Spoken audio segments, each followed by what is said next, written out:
El descubrimiento de las brujas por Deborah Harkness. Capítulo 13. Matthew pasó a recogerme después de comer. Era la única criatura entre los lectores humanos del ala Selden. Mientras me acompañaba por debajo de las vigas pintadas y decoradas, me interrogó sobre mi trabajo y sobre lo que estaba leyendo. Oxford se había vuelto decididamente fría y gris, y alcé el cuello de mi abrigo para protegerme, temblando en medio del aire húmedo. Matthew no parecía sentirlo y ni siquiera llevaba abrigo. El clima sombrío lo hacía parecer menos llamativo, pero no era suficiente como para que pasara completamente inadvertido. La gente se daba la vuelta y lo miraba en el patio central de la Bodleiana, y luego sacudían la cabeza. «Atraes la atención», le dije. Me olvidé de ponerme el abrigo. «Pero no me miran a mí, sino a ti». Me dirigió una sonrisa deslumbrante.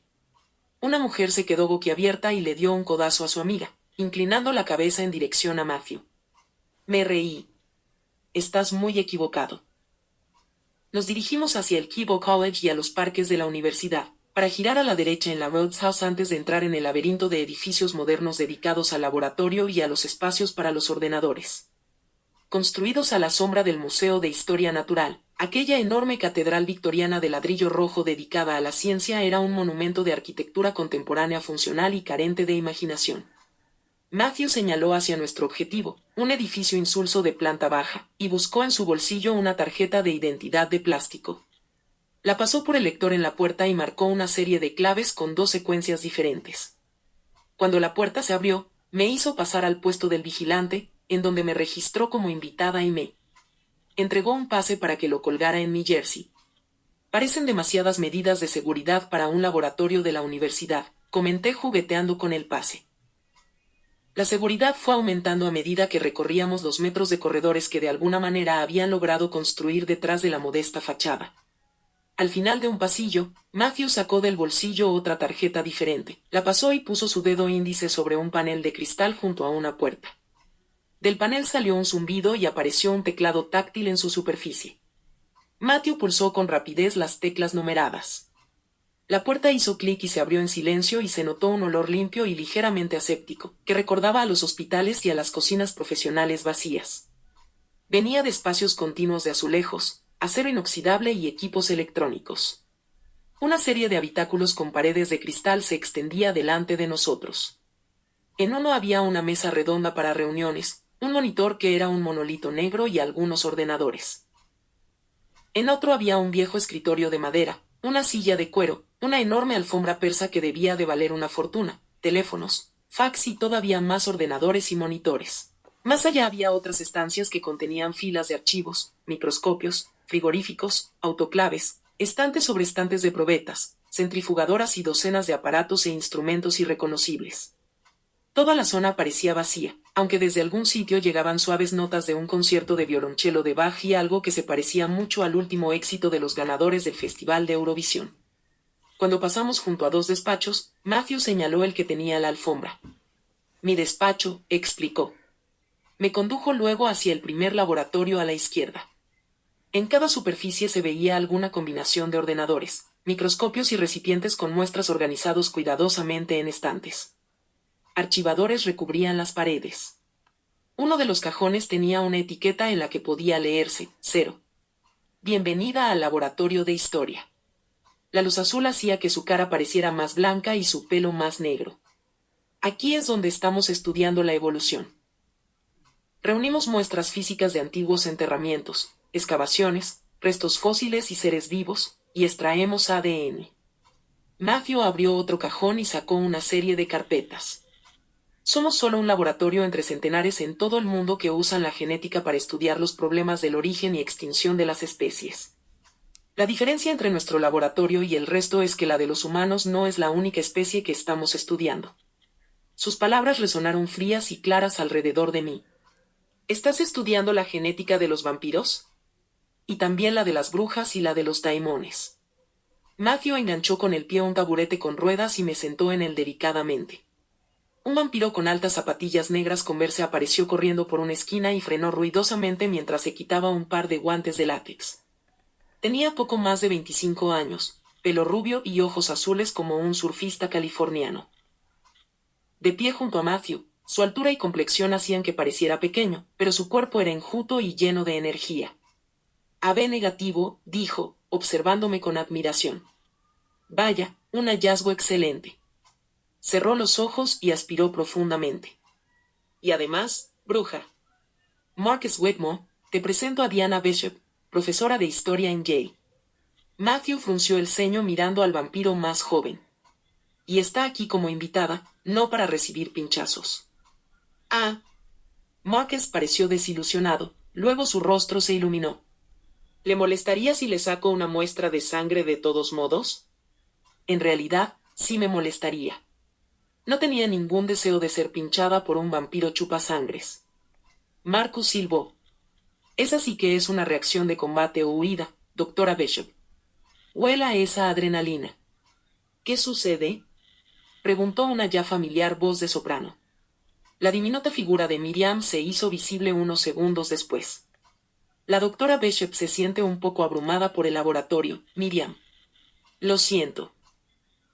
No me di cuenta de que era ella, se disculpó Miriam. Tiene un olor diferente. ¿Es adrenalina? Marcus asintió con la cabeza.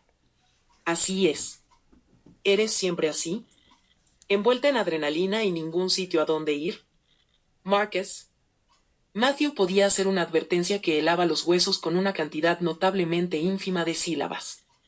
Desde que tenía 7 años, dije, mirándolo directamente a sus impresionantes ojos azules. Marcus silbó otra vez.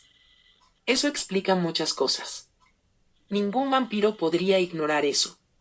Marcus no se estaba refiriendo a mis características físicas, aunque hizo un gesto en dirección a mí. ¿De qué estás hablando? Pregunté. La curiosidad era más fuerte que mis nervios. Matthew se arregló el pelo en las sienes y le lanzó a Marcus una mirada tan furiosa que podría cuajar la leche. El vampiro más joven se mostró displicente e hizo crujir los nudillos. El agudo ruido me sobresaltó. Los vampiros son depredadores, Diana, explicó Matthew. Nos atrae la reacción de combate o huida. Cuando las personas o los animales se ponen nerviosos, podemos olerlo. También podemos saborearlo. La adrenalina hace que la sangre tenga mejor sabor, agregó Marcus. Sabrosa, sedosa y luego se pone dulce. Algo muy bueno. Un profundo retumbar empezó en la garganta de Matthew. Sus labios se estiraron por encima de sus dientes y Marcus retrocedió. Miriam puso su mano firme sobre el brazo del vampiro rubio. ¿Qué? No tengo hambre, protestó Marcus, sacándose de encima la mano de Miriam. La doctora Bishop podría no saber que los vampiros no tienen que estar físicamente hambrientos para ser sensibles a la adrenalina, Marcus. Matthew se controlaba con visible esfuerzo. Los vampiros no siempre necesitan comer, pero siempre nos atraen la persecución y la reacción de adrenalina de la presa ante él. Depredador. Dados mis esfuerzos por controlar la ansiedad, no era sorprendente que Matthew estuviera siempre invitándome a comer. No era mi olor a madreselva lo que lo atraía, era mi exceso de adrenalina. Gracias por explicármelo, Matthew. Incluso después de la noche anterior, yo seguía siendo relativamente ignorante en lo que a vampiros se refería. Trataré de serenarme. No es necesario, dijo Matthew secamente. No tienes obligación de serenarte. Nosotros tenemos la obligación de mostrar una mínima cortesía y un cierto control. Miró ferozmente a Marcus y sacó uno de los archivos. Miriam me dirigió una mirada preocupada. Tal vez deberíamos empezar por el principio. No. Me parece mejor empezar por el final, respondió, abriendo el archivo. ¿Saben ellos algo de las moles 782? Le pregunté a Matthew cuando vi que Miriam y Marcus no daban señales de retirarse. Asintió con la cabeza. ¿Y les has contado lo que vi? Asintió con la cabeza otra vez. ¿Se lo has contado a alguien más? La pregunta que Miriam me dirigía reflejaba siglos de desconfianza. Si te refieres a Peter Knox, no. Solamente mi tía y su pareja, Emily, lo saben. 3 brujas y 3 vampiros que comparten un secreto. Comentó Marcus pensativamente, dirigiendo una mirada a Matthew. Interesante. Esperemos que podamos hacer mejor trabajo manteniéndolo que el que hemos hecho al esconder esto. Matthew empujó el archivo hacia mí. 3 pares de ojos de vampiros me observaban atentamente mientras lo abría. Vampiro suelto en Londres, decía el titular. Mi estómago dio un vuelco. Dejé a un lado el recorte de periódico. Debajo se veía el informe de otra muerte misteriosa en la que aparecía un cadáver desangrado. Luego venía una nota de una revista acompañada por una fotografía que hacía que el contenido fuera claro, a pesar de mi incapacidad para leer ruso. La garganta de la víctima había sido abierta desde la mandíbula hasta la carótida. Había docenas de asesinatos e informes en todos los idiomas imaginables. Algunas de las muertes incluían decapitaciones. En otras aparecían cadáveres desangrados, sin que hubiera sido descubierta ni una gota de sangre alrededor. En otros casos parecía el ataque de algún animal, debido a la ferocidad de las lesiones en el cuello y el pecho. Estamos desapareciendo, comentó Matthew cuando guardó el último de los artículos periodísticos. Lo que parece seguro es que los humanos son los que están desapareciendo. Mi voz era severa. No solo los humanos, dijo. Todas estas pruebas indican que los vampiros presentan señales de deterioro como especie. ¿Esto era lo que querías mostrarme? Pregunté temblorosa. ¿Qué tiene que ver esto con el origen de las criaturas o con el Asmole 782? Las advertencias recientes de Gillian habían removido recuerdos dolorosos, y esas fotografías no hacían más que volverlos más nítidos. Escúchame, invitó Matthew con voz tranquila. Por favor. Tal vez no tenía mucho sentido su actitud, pero tampoco estaba asustándome deliberadamente. Con toda seguridad, Matthew tenía una buena razón para compartir aquello conmigo. Sin soltar la carpeta, me senté en el taburete. Estas muertes, comenzó, cogiendo suavemente la carpeta de mis manos. Son el resultado de intentos fallidos de transformar humanos en vampiros. Lo que en algún tiempo fue algo natural en nosotros se ha vuelto difícil. Nuestra sangre es cada vez menos capaz de producir nueva vida a partir de la muerte. La imposibilidad de reproducirse hace que cualquier especie se extinga. No obstante, a juzgar por las imágenes que acababa de ver, el mundo no necesitaba más vampiros.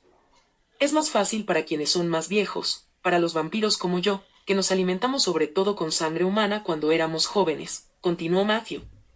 Pero a medida que los vampiros envejecen, nos sentimos menos impulsados a crear nuevos vampiros. En cambio, los vampiros más jóvenes son algo diferente.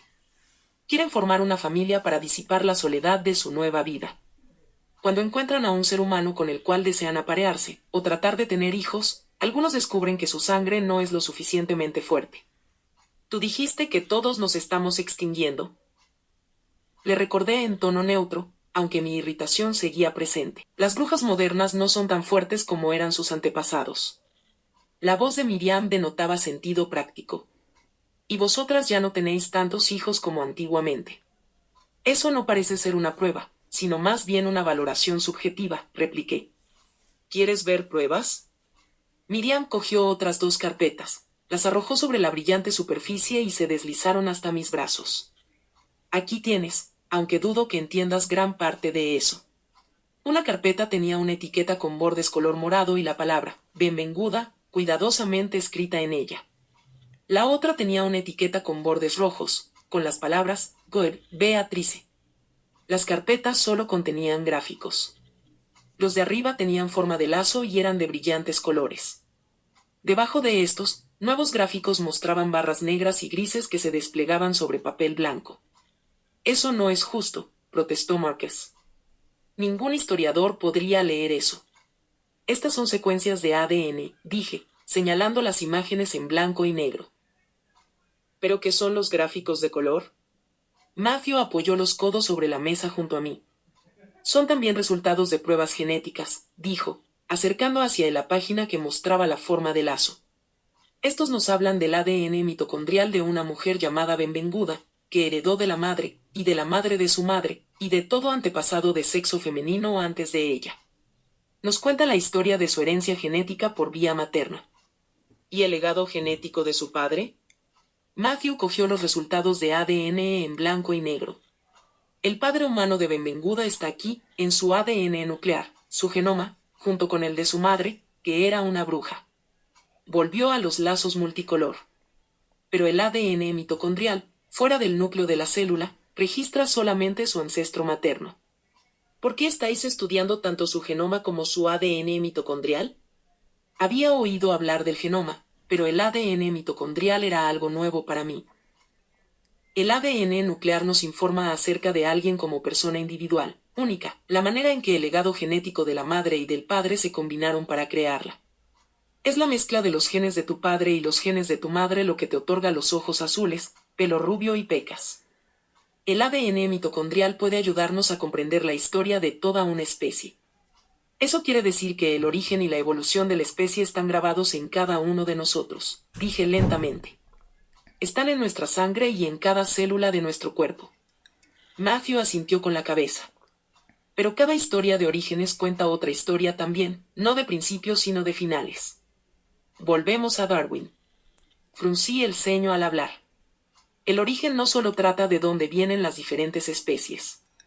Trata también sobre la selección natural y la extinción de las especies. Algunos llegan a decir que el origen trata principalmente sobre la extinción. Acordó Marcus, desplazándose hacia el otro lado de la mesa de laboratorio. Observé los brillantes lazos de Benvenguda. ¿Quién era? Una bruja muy poderosa, explicó Miriam, que vivió en Bretaña en el siglo VII. Era un prodigio en una era que produjo muchos prodigios. Beatrice Coeur es una de sus últimas descendientes directas que se conocen. ¿La familia de Beatrice Coeur provenía de Salem? Susurré, tocando la carpeta con su nombre. Había una familia Coeur que eran vecinos de los Bishop y de los Procter. El linaje de Beatrice incluye a Sarah y Dorothy Coeur de Salem, explicó Matthew, confirmando mi corazonada. Abrió el archivo de Beatrice y puso los resultados de las pruebas de mitocondria junto a los de Benvenguda. ¿Pero son diferentes?, observé. Era posible darse cuenta por los colores y la manera en que estaban ordenados. No tan diferentes, me corrigió Matthew.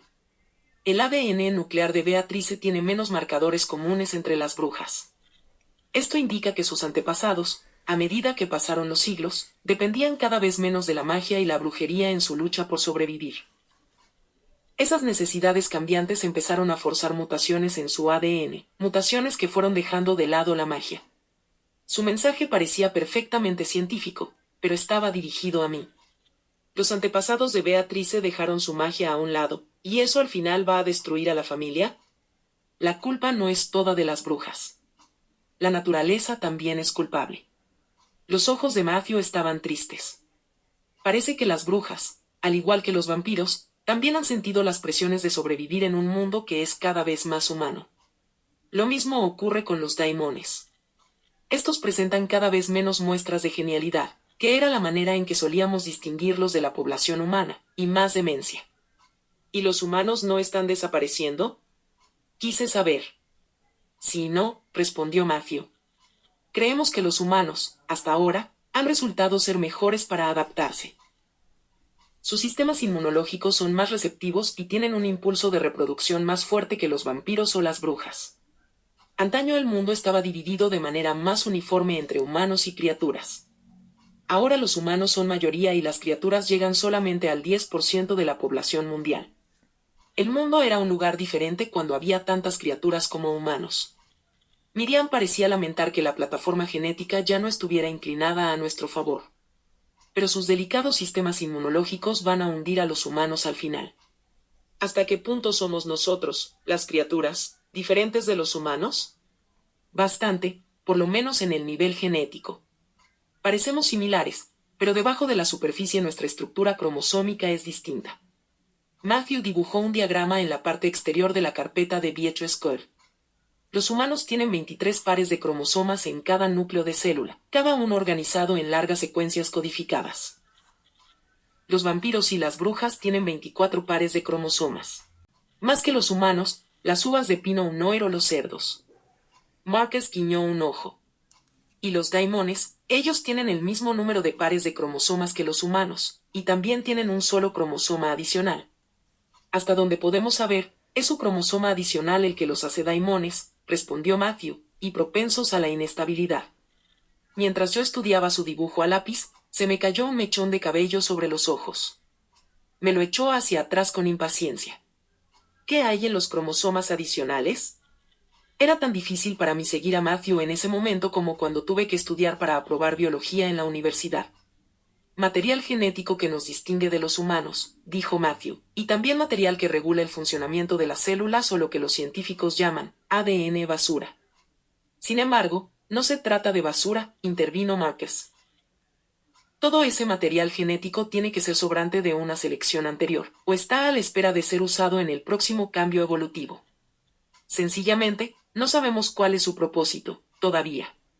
Espera un minuto, interrumpí. Las brujas y los daimones nacen. Yo nací con un par adicional de cromosomas, y tu amigo Hamish nació con un solo cromosoma adicional. Pero los vampiros no nacen, vosotros sois creados a partir de ADN humano. ¿Dónde adquirís un par adicional de cromosomas? Cuando un ser humano renace como vampiro, el hacedor primero retira toda la sangre humana, lo que causa el fallo de los órganos. Antes de que se produzca la muerte, el hacedor o hacedora le da su sangre al que está renaciendo, respondió Matthew. Hasta donde podemos saber, el influjo de la sangre de un vampiro impulsa mutaciones genéticas espontáneas en cada célula del cuerpo. Matthew había usado la palabra renacer la noche anterior, pero yo jamás había escuchado la palabra hacedor relacionada con vampiros. La sangre del hacedor inunda el sistema del renacido, llevando la nueva información genética con él, completó Miriam. Algo similar ocurre con las transfusiones de sangre humana.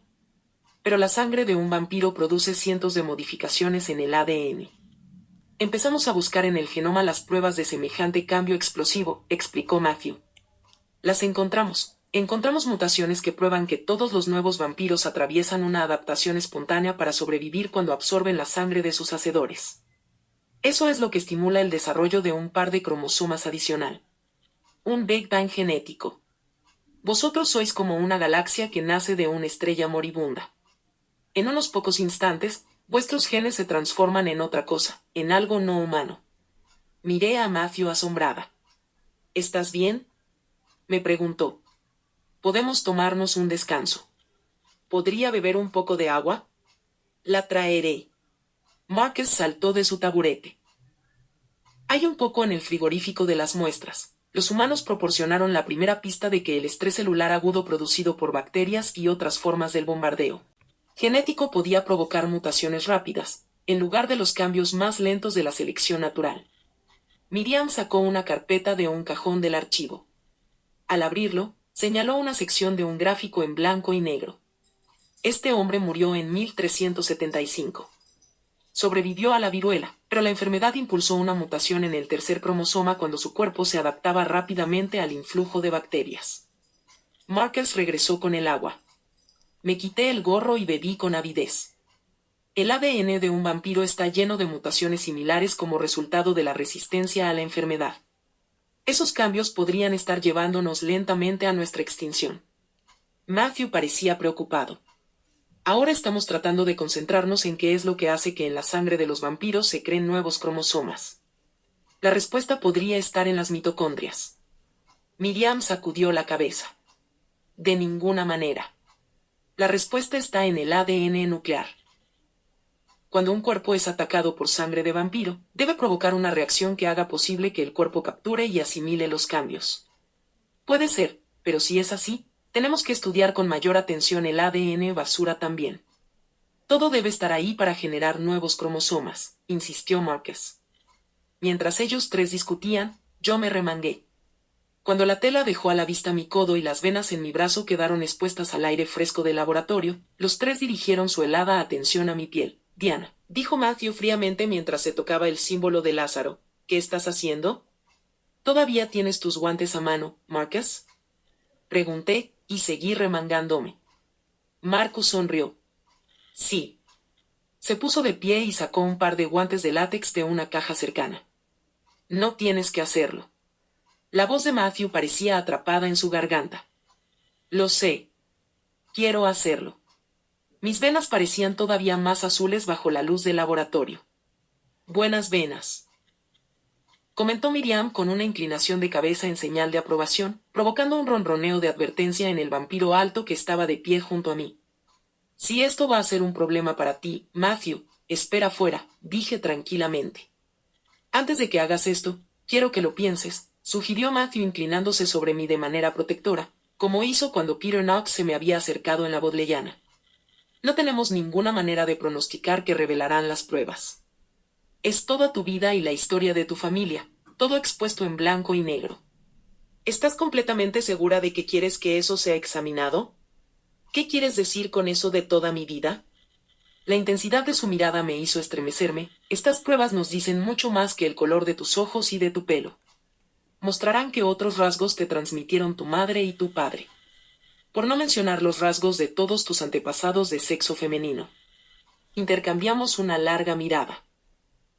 Precisamente por eso quiero que toméis una muestra, expliqué con paciencia. Una expresión de confusión cruzó su rostro. Toda mi vida me he preguntado qué hacía la sangre de los Bishop al correr por mis venas. Todos aquellos que conocían a mi familia se preguntaban lo mismo. Ahora lo sabremos. Me parecía muy simple.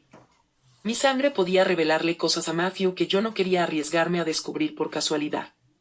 No quería prender fuego a los muebles, o salir volando por entre los árboles, o tener malos pensamientos sobre alguien y descubrir que a los pocos días esa persona caía mortalmente enferma. Matthew podía opinar que dar sangre era peligroso. Pensándolo bien, a mí me parecía algo tan seguro como una casa. Además, acabas de decirme que las brujas se están extinguiendo. Soy la última de las Bishop. Tal vez mi sangre te ayude a descubrir por qué. Nos miramos fijamente el uno al otro, el vampiro y la bruja, mientras Miriam y Marcus esperaban pacientemente. Hasta que por fin Matthew dejó escapar un ruido que indicaba exasperación. «Tráeme el instrumental para tomar muestras», le dijo a Marcus. «Puedo hacerlo yo», exclamó Marcus a la defensiva, haciendo sonar sus guantes de látex. Miriam trató de sujetarlo, pero Marcus siguió acercándose a mí con una caja de tubos y agujas. «Marcus», dijo Miriam en tono de advertencia. Matthew cogió el equipo de las manos de Marcus y detuvo al vampiro más joven con una impresionante y mortal mirada. «Lo siento, Marcus, pero si alguien le va a sacar sangre a Diana, ese voy a ser yo». Sostuvo mi muñeca con sus fríos dedos, flexionó mi brazo hacia arriba y hacia abajo varias veces antes de estirarlo totalmente y dejar mi mano suavemente apoyada sobre la superficie inmaculada. Había algo innegablemente escalofriante en eso de que un vampiro estuviera poniendo una aguja en mi vena. Matthew ató un tubo de goma por encima de mi codo. «Cierra el puño», pidió en voz baja mientras se colocaba los guantes y preparaba la aguja y el primer tubo. Hice lo que me pedía. Apreté la mano y observé cómo se hinchaban las venas. Matthew no se preocupó por la advertencia acostumbrada de que iba a sentir un pinchazo o una picadura. Se limitó a inclinarse sin ceremonia alguna y deslizó el afilado instrumento metálico en mi brazo. Muy buena maniobra. Aflojé el puño para dejar que la sangre fluyera libremente. Matthew apretó su boca mientras cambiaba los tubos. Cuando terminó, retiró la aguja y la arrojó en un recipiente sellado para desechos biológicos. Marcus juntó los tubos y se los dio a Miriam, que los etiquetó con letra diminuta y precisa. Matthew puso un cuadrado de gasa sobre el sitio del pinchazo y lo sujetó con sus dedos fuertes y fríos. Con la otra mano, cogió un rollo de esparadrapo y lo pegó sobre la gasa para que no se moviera de su sitio. «¿Fecha de nacimiento?», preguntó Miriam resueltamente, con el bolígrafo listo sobre una probeta. 13 de agosto de 1976. Miriam me miró. «¿13 de agosto?» «Sí». «¿Por qué?» «Solo quería confirmarlo», murmuró. En la mayoría de los casos tratamos de tomar una muestra. De la boca también. Matthew abrió un paquete y sacó 2 objetos blancos de plástico. Tenían la forma de remos en miniatura, con los anchos extremos ligeramente ásperos. Sin decir una palabra, abrí la boca y dejé que Matthew hiciera girar el primer hisopo, y luego el otro, contra el interior de mi mejilla. Cada hisopo fue colocado dentro de un tubo de plástico sellado. «Listo». Al observar el laboratorio en el que me encontraba, la serenidad silenciosa de acero inoxidable y luces azules, recordé a mis alquimistas, afanándose con fuegos de carbón, débil iluminación, equipo improvisado y crisoles de arcilla rotos. Que no habrían dado por tener la oportunidad de trabajar en un lugar así, con herramientas que podrían haberles ayudado a comprender los misterios de la creación. «¿Estás buscando al primer vampiro?», pregunté, señalando hacia los cajones de archivos. «A veces», respondió Matthew con lentitud. «Principalmente investigamos de qué manera la comida y las enfermedades afectan a la especie, y también cómo y cuándo ciertas líneas familiares se van extinguiendo».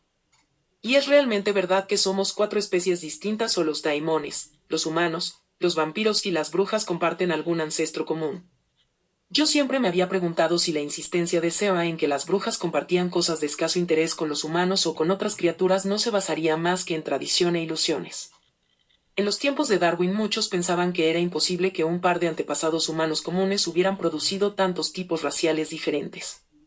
Cuando algunos europeos blancos observaban a los negros africanos, se inclinaban más bien por la teoría del poligenismo, que argumentaba que las razas descendían de antepasados diferentes, sin vínculos entre sí. Daimones, humanos, vampiros y brujas varían considerablemente en el nivel genético.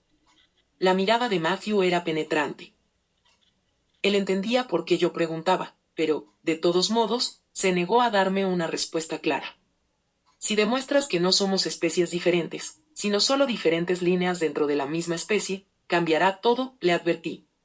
Con el tiempo podremos descubrir, si es que es así, de qué manera los 4 grupos están relacionados. Pero todavía estamos muy lejos de ello. Se puso de pie. Creo que por hoy ya basta de ciencia. Después de despedirnos de Miriam y Márquez, Matthew me llevó a la residencia. Fue a cambiarse y regresó a buscarme para ir a la clase de yoga. Fuimos hasta Woodstock casi sin hablar, cada uno sumergido en sus propios pensamientos.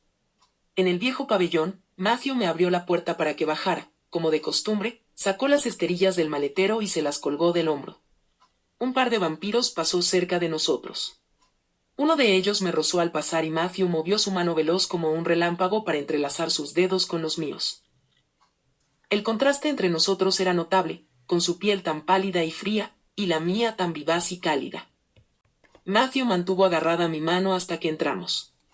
Después de la clase, regresamos a Oxford, hablando primero de algo que Amira había dicho, luego sobre algo que uno de los daimones había hecho o dejado de hacer sin querer.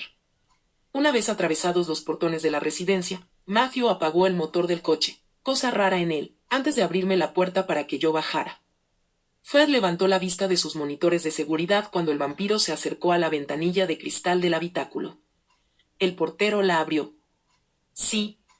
Me gustaría acompañar a la doctora Bishop a sus habitaciones. ¿Está bien si dejo el coche aquí, y las llaves también, por si acaso tuviera usted que moverlo? Fred miró la placa del John Radcliffe y asintió con la cabeza. Matthew le pasó las llaves por la ventanilla. Matthew, dije, impaciente, estás solo a unos pasos de aquí, no tienes que acompañarme.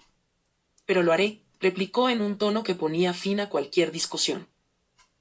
Más allá de las entradas abovedadas y del vigilante, fuera de la vista de Fred, cogió de nuevo mi mano. Esta vez, la impresión de su piel fría estuvo acompañada por una perturbadora sensación de tibieza en la boca del estómago. Al pie de la escalera, miré a Matthew, con su mano todavía aferrada. Gracias por llevarme a la clase de yoga, otra vez. No hay de qué. Apartó mi imposible mechón de pelo detrás de la oreja y sus dedos se detuvieron sobre mi mejilla. Ven a cenar mañana, dijo en voz baja. Me toca cocinar a mí. ¿Te paso a buscar por aquí a las 7:30? Mi corazón se sobresaltó. Di que no, me dije a mí misma con firmeza a pesar de este salto repentino. Me encantará, me salió, en cambio. El vampiro apretó sus labios fríos primero en una mejilla, luego en la otra. Mava y llante fille, me susurró al oído. Su atractivo y embriagador olor inundó mi nariz. Arriba, alguien había ajustado el pomo de la puerta como yo había pedido, y me costó meter la llave en la cerradura. La luz intermitente del contestador automático me dio la bienvenida, indicando que había otro mensaje de Sarah. Crucé hacia la ventana y miré hacia abajo. Matthew estaba mirando hacia arriba.